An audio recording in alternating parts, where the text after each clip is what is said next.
Um, we're going to begin our class, and it's post Pesach and post all of the excitement of redemption and the experience of eating matzah and the experience of maror and all the liberating, exciting things that that's meant to suggest and inspire. And as we said, Pesach always has to occur in the spring, and the calendar is especially arranged so that Pesach always falls in the spring. So when we look outside and we see the plants blossoming and the crocuses and daffodils sprouting out of the ground, so this is really the image of spring because it's new birth, newness, and change. And during our Mashiach Seudah, we spoke about the fact that Geula doesn't just arrive. Mashiach and the consciousness of Mashiach doesn't just arrive in the world. It comes kind of like spring, that there's an ever-changing trees start blossoming, sprouts start sprouting, plants start blooming, and slowly, slowly things start blooming and blossoming until there's a completely different world. You'll wake up in this middle of summer and everything will be full bloom and the light will be bright and it will be a very different reality. So spring is that symbol and metaphor for how things start waking up, and we get excited by that. And one shouldn't feel that we had a Purim and Mashiach didn't come, and we had a Pesach and Mashiach didn't come. Rather, each holiday, each Purim and each Pesach is bringing into the world shifts, some of them discernible, some of them not discernible, and all these shifts are building and contributing to an eventual change in reality. So all those shifts are adding lights onto the planet, as they say in certain circles. But we know that whenever there's an increase in light, there's also an increase in darkness, and there's this dual play between more light, more revelation, and then like a force of resistance that's coming to kind of challenge that process of more spiritual awareness, more awakening on the one hand. And on the other hand, part of the spiritual awakening and part of the shift that's occurring in the world is that, just like in a cleanse, when a person starts, after they were very unhealthy, they start drinking juices and going on a, juice fast. So things start coming out. Maybe their face breaks out, maybe their skin breaks out. Different things are part of a toxic cleanse. So in a way, a lot of things are being broken down in our world right now, and a lot of things are being exposed right now, and a lot of things that aren't so kosher or so honest or so like institutions that are not really there for our own best interest. Maybe before we would have thought all of these government agencies, government people are just there for our good. Now it's becoming apparent that there's a lot of corruption, a lot of agendas, a lot of greed, and a lot of fear-generated behavior. And this is coming to the fore, which in a way is good, because once it comes to the fore, then we can look at it and see it, and it can be kind of broken out and let go of. So if there's going to be a whole new reality, a whole reality of goodness and kindness and truth and love, all of this yucky stuff has to come up and be purged and exposed. And that's what I believe, and many others believe too, that that's the process of what's going on right now. So it's not always so comfortable, but it's this turbulence, which is a cleansing and a purging and a making way and making space for some kind of more clean, more purged reality. So So you want to comment or a question? No. I like that. I like that a lot. And I do see that happening a lot, just because all these things are getting exposed, and corruption, and all these prejudices are all coming out, and it's the world is topsy-turvy. So there has to be a reason for it, because everything in life is a lesson or a blessing. So here's our lesson. It's all coming out. Just to bring an example from recent past, I'm sure while you were Pesach cleaning, there were some moments when everything was all over the floor, or things were very disrupted, topsy-turvy, big mess, because you were in the process of cleaning and clearing out. And then while that's happening, things come out and they're all over the place and everything's in disarray. So that's kind of the idea. I'm laughing because that was actually when we did the Pesach cleaning of the kitchen. The kitchen looked so marvelous. I didn't want to put any single thing back in the kitchen. It was so hard for me to actually put back, the appliances, because everything was so heavy and it takes up so much room. And I took one picture of my kitchen, what it looked like, with nothing, just nothing there. And I was standing there and I was just having such a joyful moment of getting rid of everything, rid of it, just because it was so big and airy and bright. And then, you have to bring all 9,000 appliances back on. But, It was a nice moment.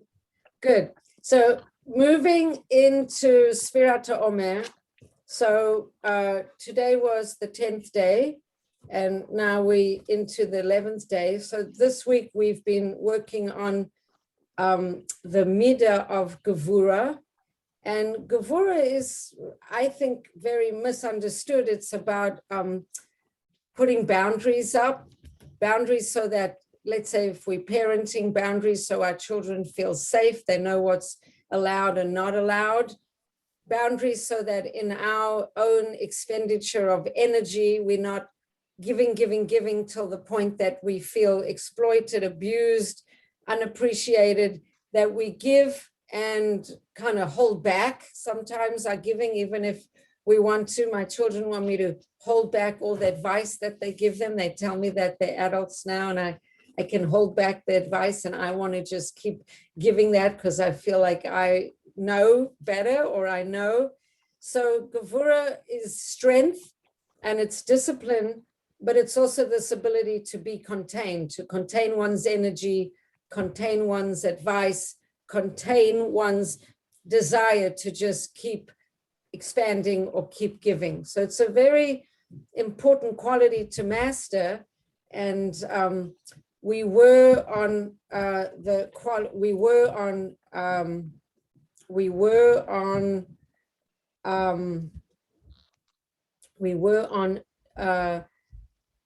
Tiferet Sheba Gevura, and now we're on Netzach Sheba Gevura. So Tiferet Sheba Gevura would have been the balance of Gevura, and we always want the Gevura to have that.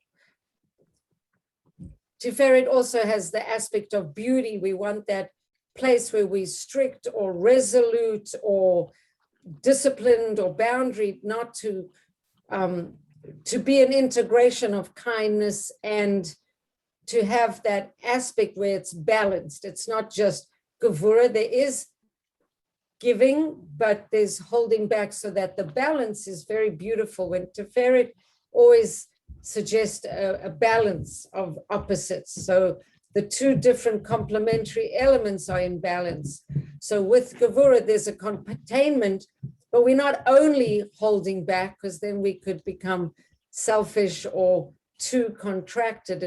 It's the balance. So that was yesterday, and today it's Netzach in Gevura. So today it's working extra hard and being really persistent and being very committed to this idea of holding that boundary for oneself. Maybe, like in my case, I'll be honest, maybe my children have told me many times that they don't need my advice.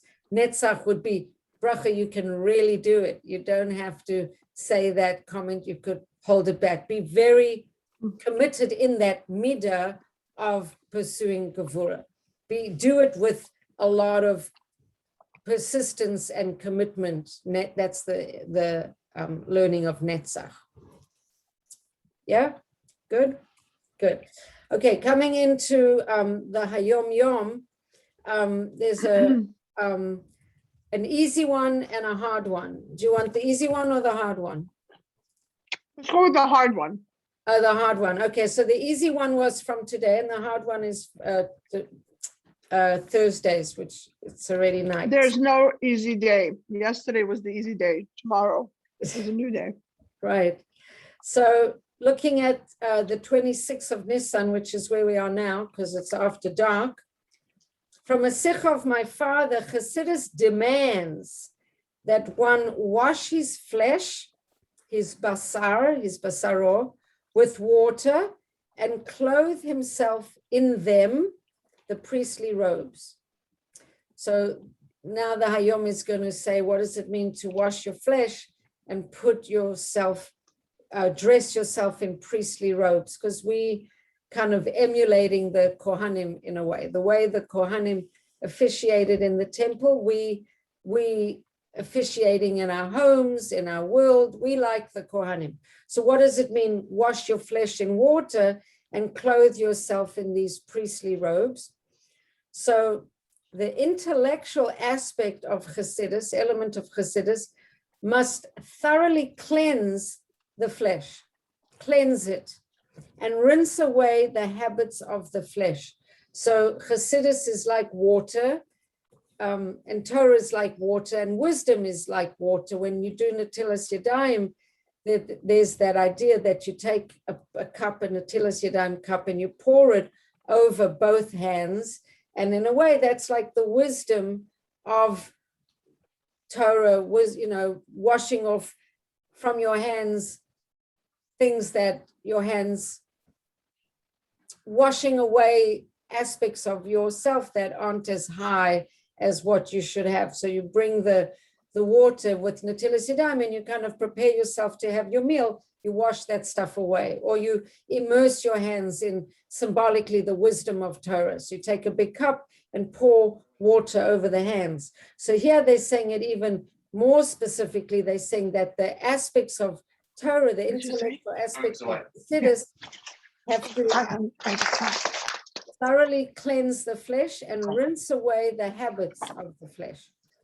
The habits are alluded to by the word et, and that which is incidental to the flesh. The habits developed by the body. Only then, only when you've washed away with the Chassidus, only when you've washed away with the learning, can one then clothe oneself in the sacred garments. And it's going to tell us what these sacred garments are. So pondering Chassidus, discussing Chassidus, and the practice of Chassidim to meditate before davening. These are the sacred garments.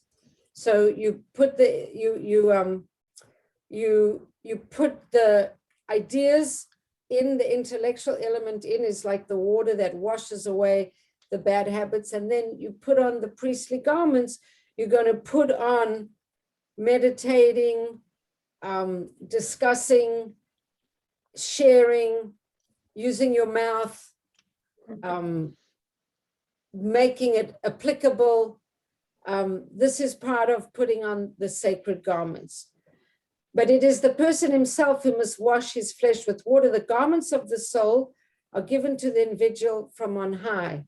But washing away unwholesome incidentals that arise from his nature, this is achieved by one's own effort.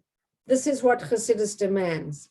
And it is for this idea that our great teacher, the Alter Rebbe, was very displayed Mesirat Nefesh. He was very committed to this. He opened the channel of Mesirat Nefesh for serving Hashem through prayer, to be bound up with the essence of Hashem.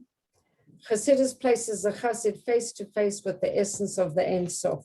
So I guess you have two aspects. You have the aspect of washing your hands, like pouring the wisdom over your hands and in a way over your mind. So you kind of wash away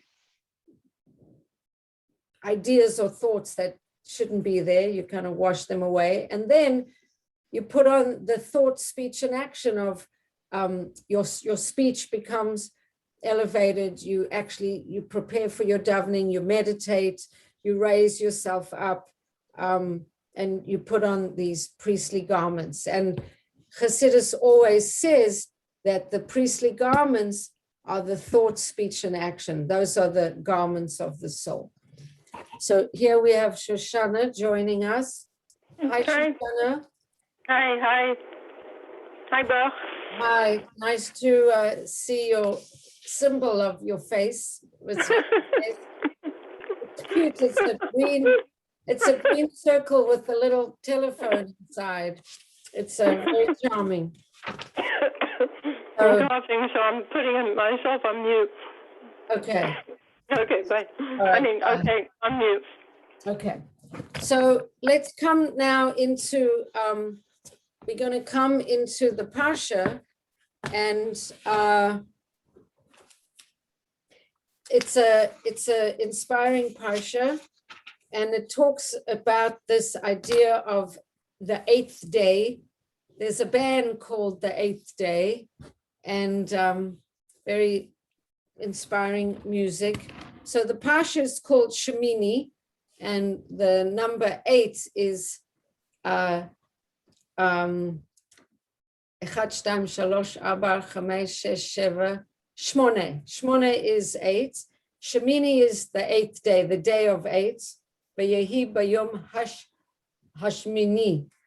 So I wanted to actually do a sharing of the screen, and we could look at the words on the screen, and Shoshana won't see them because she's on the phone, but we can read them out.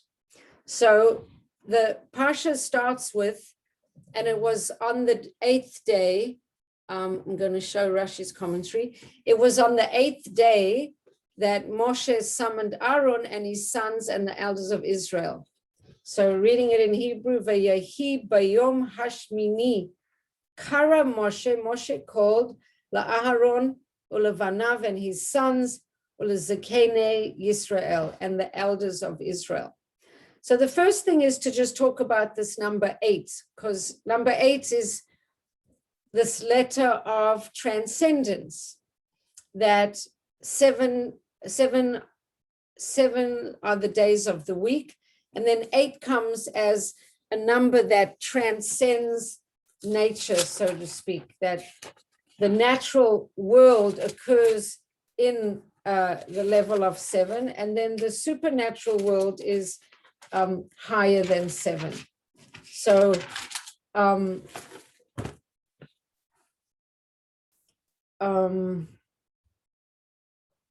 so everything that we're going to be talking about, we are connecting, is there too.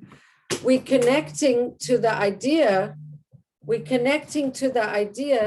that how do we transcend from what's natural, what's physical, what's material? How do we kind of take the trip up and elevate?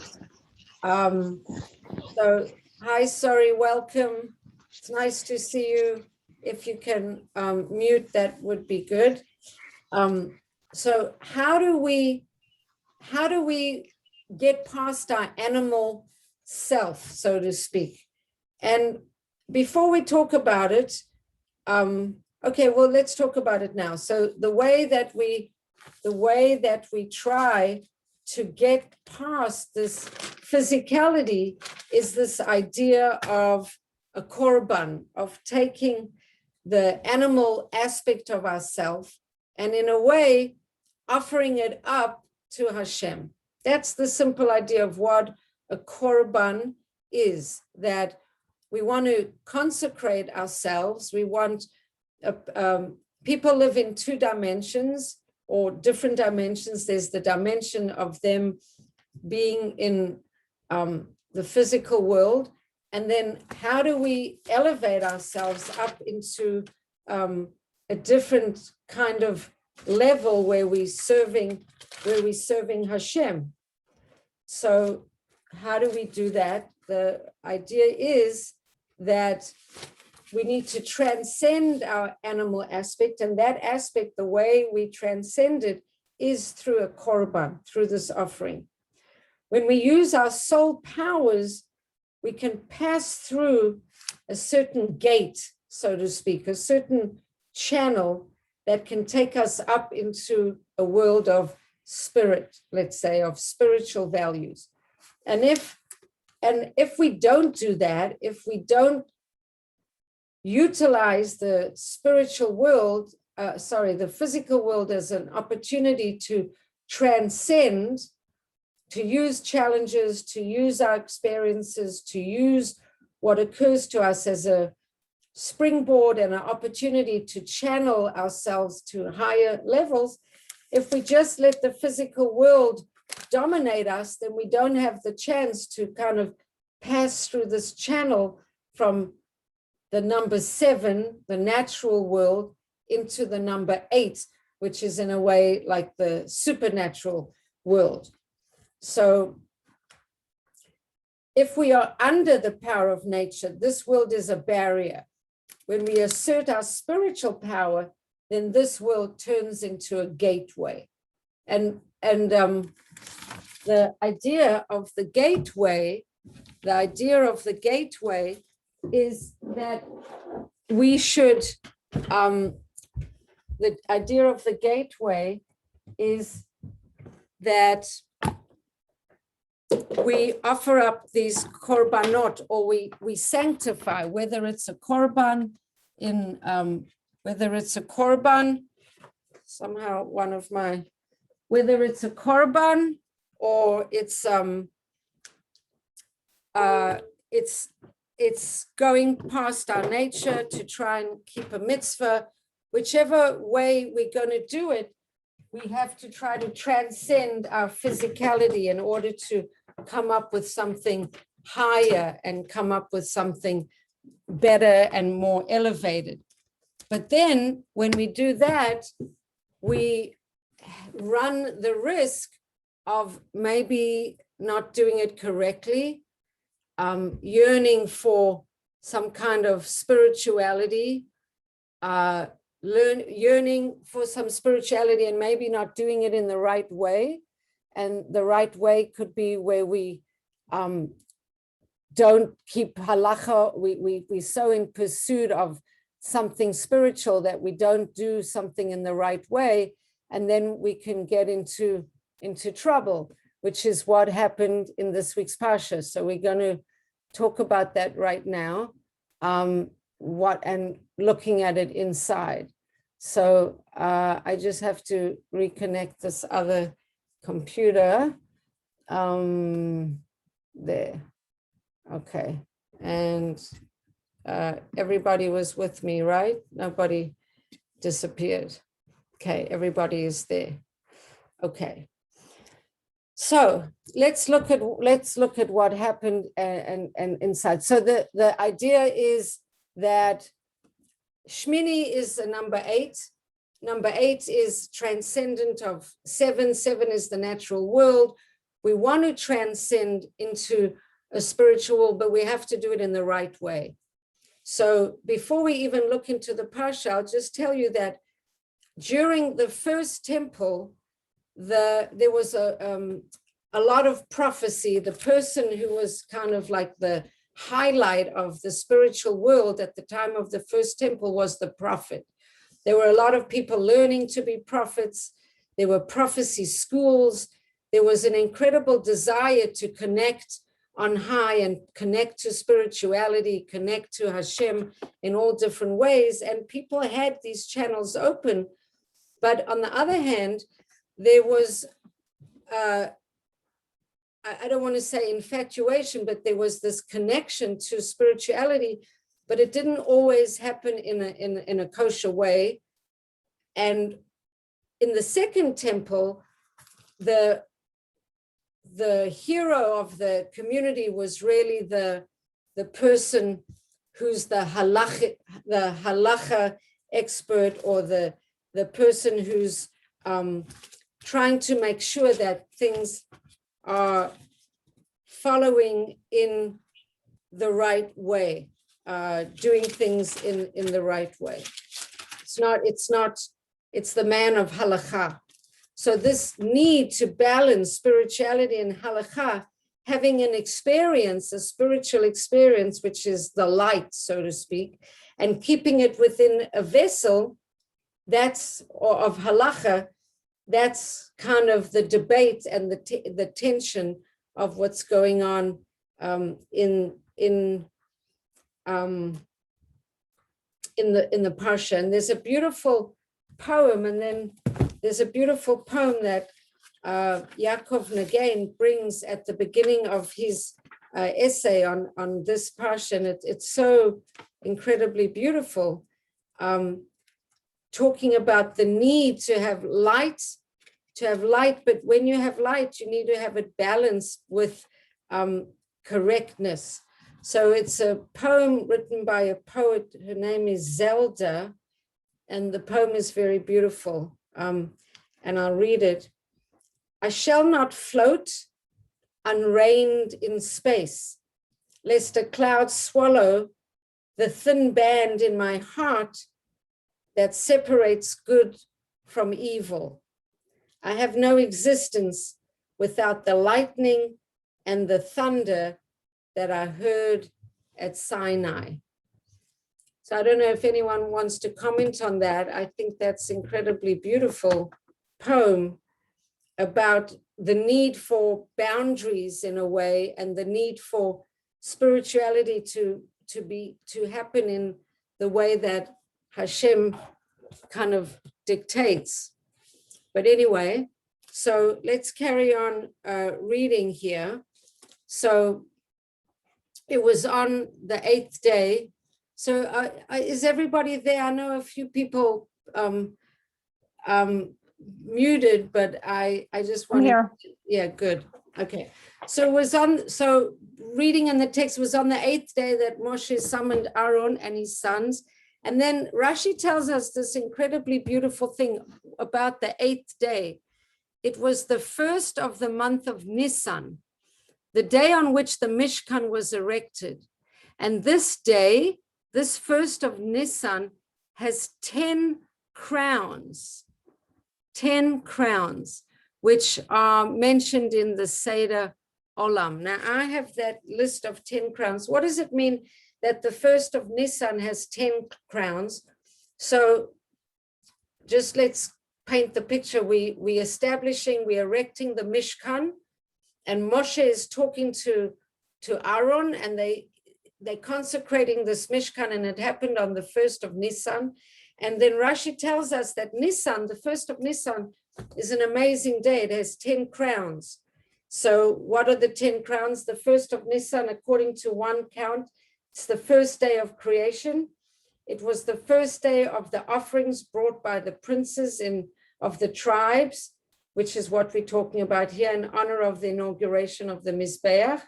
It was the first day that Aaron and his sons became Kohanim. It was the first day that there was service on the Mizbeach. It was the first day that fire came down from heaven onto the Mizbeach. It was the first day that there were certain restrictions about where you could eat certain meat that was offered on the Mizbeach. It was the first day, again, where there was a prohibition against bringing offerings on altars outside of the Mishkan. It was the first of the day of the first month of the year. And finally, it was the first day that the Shekhinah rested amongst Israel in the Mishkan. And sorry, there's one more. It was the first day that the Kohanim delivered the priestly blessing. So the 1st of Nisan is this beautiful, amazing day. So Moshe summons Aaron and his sons, and in front of the elders, so that Rashi says, so that you shouldn't think that Aaron just, took this position on his own. And then verse 2, Karina, you want to read it? Verse 2?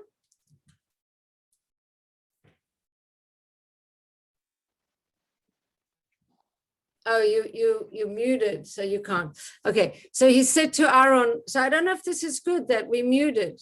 I don't think, I didn't mute anybody. I don't think it's. I'm unmuted now, but I Okay. have to really like zero in on the screen. I'm sorry. I Yeah, have a small phone. What, number 2? Oh my yeah. gosh, it's embarrassing. This is the truth.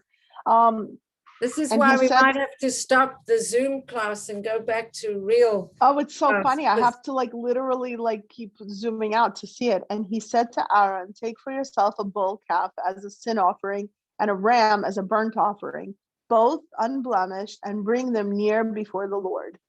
Okay. So if we read it in Hebrew, it's going to have a little bit more resonance. If we read Pasuk Beis, Vayome el Aaron, Kach lecha egel ben bakar, v'chatat v'ayil la'ola tamimim v'hagrev lifnei Hashem. So really, Moshe is saying to Aaron, you should take a calf, and a calf is an egel. So what does an egel remind us of? What does the egel remind us of? All you people who are muted, you can unmute.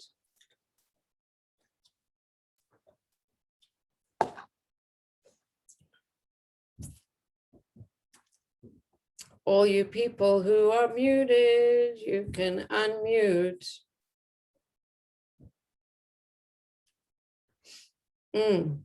It's interesting.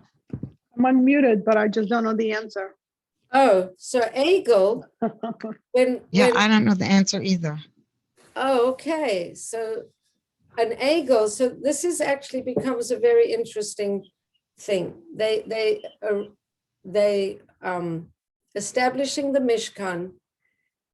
Hashem's Shechina is going to come down. Moshe is telling Aaron, you're going to play the role of the high priest, and you're going to make an atonement for all of the Yidden.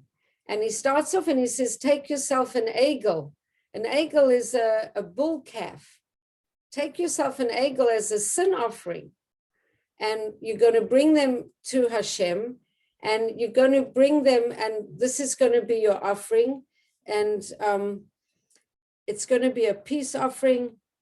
If we read a little bit further, it says, if we go up to number 7, verse 7, and Moshe says to Aaron, approach the altar and perform your sin offering and your burnt offering, atoning for yourself and for the people, and perform the people's sacrifice, atoning for them. And Rashi says a very interesting thing. He says, why did Moshe have to tell Aaron, approach, come closer, because Rashi says Aaron was bashful and afraid to approach the altar. Moshe says to him, why are you ashamed? Why are you ashamed? And the reason why he was ashamed, if anyone can remember, that the sin that the Jewish people were involved with, the big sin that changed a lot of circumstance, was that they got involved in the egel, the cheta egel, the golden calf. And when they didn't see Moshe coming down from Har Sinai, they got nervous, and they got Aaron to sort of facilitate for them the building of this egel. And now there's going to be this new Mishkan that's going to be dedicated, and Aaron is the one who's been instructed to actually officiate. How do you think he's feeling? The last time he was kind of playing a big role, things went pretty awry, that he ended up, people gave him gold and all their, not the woman's jewelry, but a lot of the men gave gold, and Aaron threw it into the fire, and an egel came out. And this was a huge sin that the Jewish people were guilty of, and Aaron, in a way, facilitated it. So Moshe says to Aaron, come close. You don't have to stay far away. Come close. And then he says, something else, which is even more interesting. I think he says, this is what you were, this is the thing that Hashem has commanded you. But he also says somewhere that there's some other place where basically he's suggesting that, oh, here in verse 6, Moshe says, this is the thing Hashem has commanded you to do.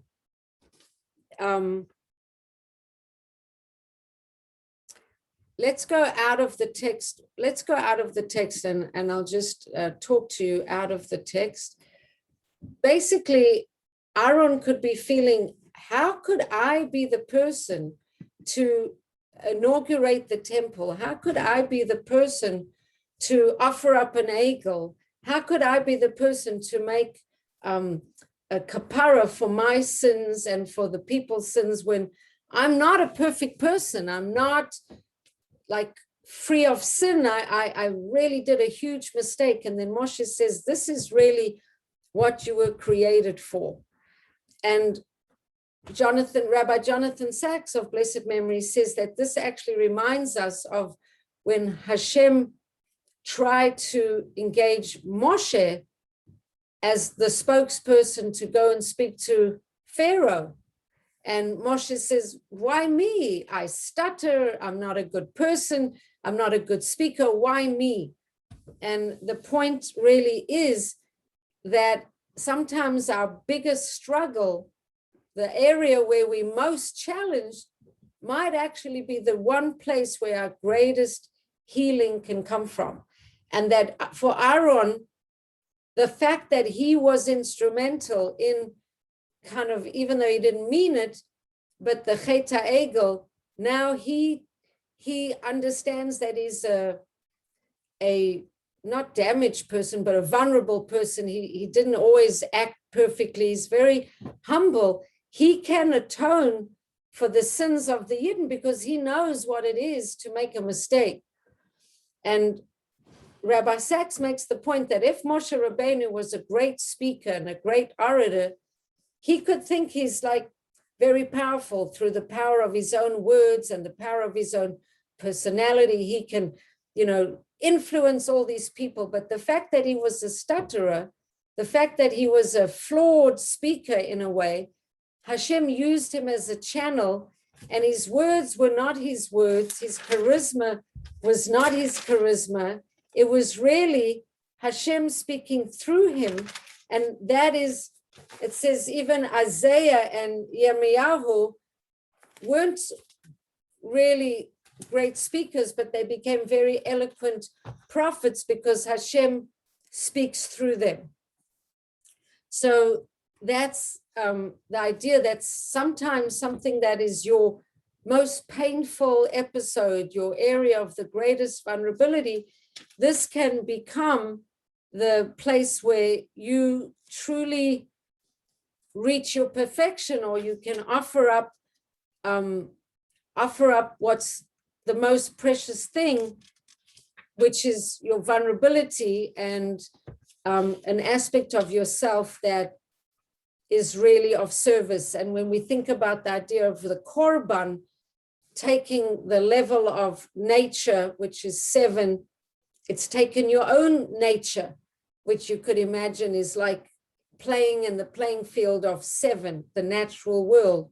And when you take something of yourself and you offer it up to Hashem, you sacrifice, or you bring your vulnerability, or you bring your the hardest thing that it is for you to do. For Moshe, maybe the hardest thing for him to do was to speak and to be a leader. That in a way is offering up an aspect of yourself onto the altar. And then that's what raises you up from being a player, playing on a level 7 playing field to playing on a level 8 playing field. The level 8 playing field is the holy playing field. But if we share the screen for another moment and we look at what happens when this can go wrong, that if you bring a sacrifice in a way that's not the right sacrifice, and you're not listening to Hashem's instruction, then what happens then? So I'm trying to jump onto the second verse. Let's go to the third verse. I want to go to verse 10. It's not cooperating, so I'm not going to do it. I'm going to come back. That didn't work out. So what happened with the sons of Aaron? There's this amazing moment when they're consecrating the temple. Moshe was practicing erecting the Mishkan for a whole week, where he was acting as the high priest. Over and over, he was enacting it, building the Mishkan, taking it down. Now he's building it for good. Aaron and his 4 sons are going to officiate. And we say that what happened, that 2 of his sons offered up this strange fire. The sons of Aaron, Nadav and Avihu, each took his fire pan, and they put fire in them and placed incense upon it. And they brought before Hashem an alien fire that he had not commanded them. And a fire came forth from before Hashem and consumed them, and they died before Hashem. So this is a very intense happening. And what's also very intense is what happens next. Moshe said to Aaron, "Of this did Hashem speak, saying, I'll be sanctified through those who are close to me, and I'll be honored before the entire people." And it says Aaron felt silence.